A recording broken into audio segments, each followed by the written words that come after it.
All right, so today I want to just demonstrate what an older system can do if you want to set it up for a dog computer in your home studio.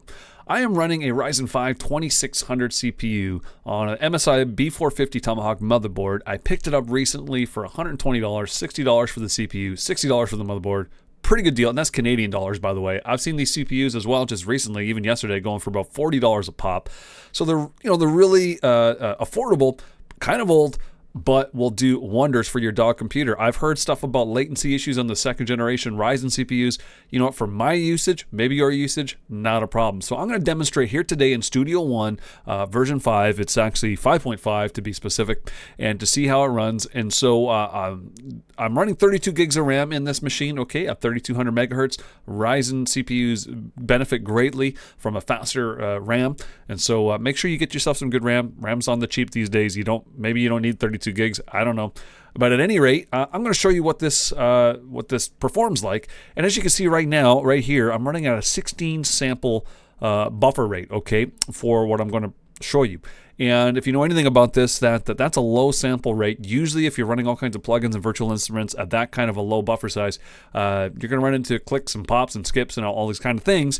But I'm going to show you in this system, it runs pretty smooth. So what I'm going to do in Studio One version 5, it comes with different demos that you can check your system with. And I like using these things to compare different systems if I'm using on my laptop or other computers that I've put Studio One on, just to compare to see how things are running. So I'm going to run those demos full of their plugins, full of their virtual instruments, and you'll see how things stack up. So we're going to start with this Electro Genie song.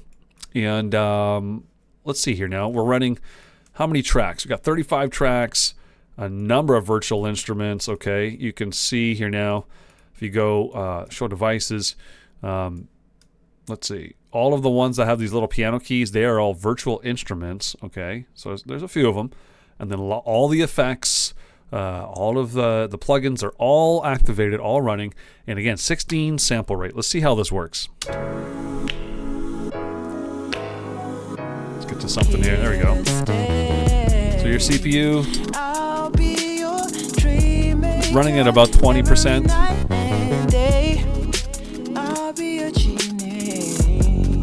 And again, you can record over this. This is a 16 sample buffer rate. No problem.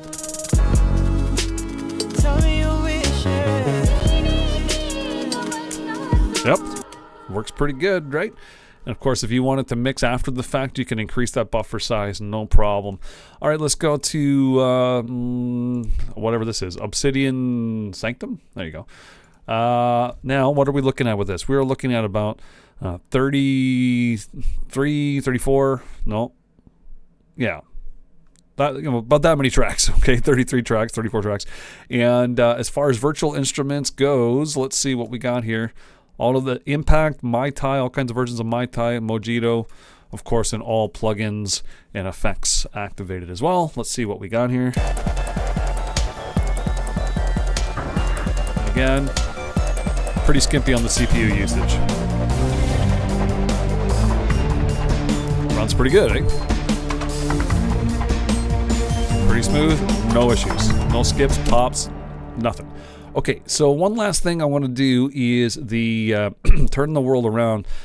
This track I left to last because this one has always given me problems because not of its virtual instruments, but one plugin called Ampire, which is Studio One's guitar amp simulation plugin that usually just causes my CPU all kinds of problems. And there's a lot of instances of this on this the song right here. So you got Ampire,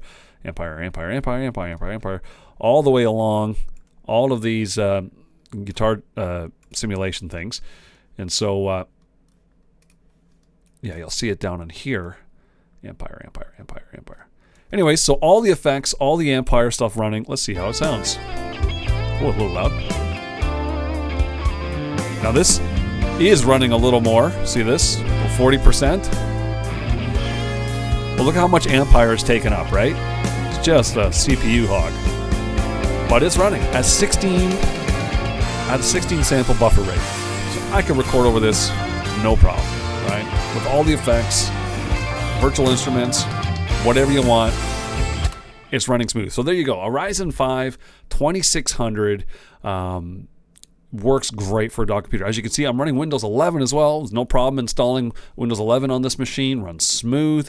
And the beauty of it, and I don't think I mentioned it earlier, is that with this motherboard, I can flash a BIOS update and I can actually run a Ryzen 5 5600 CPU if I want, or a Ryzen 7 5800 CPU and get even more out of this machine. And so a great bang for your dollar if you're into a dock computer that you want to build on the cheap.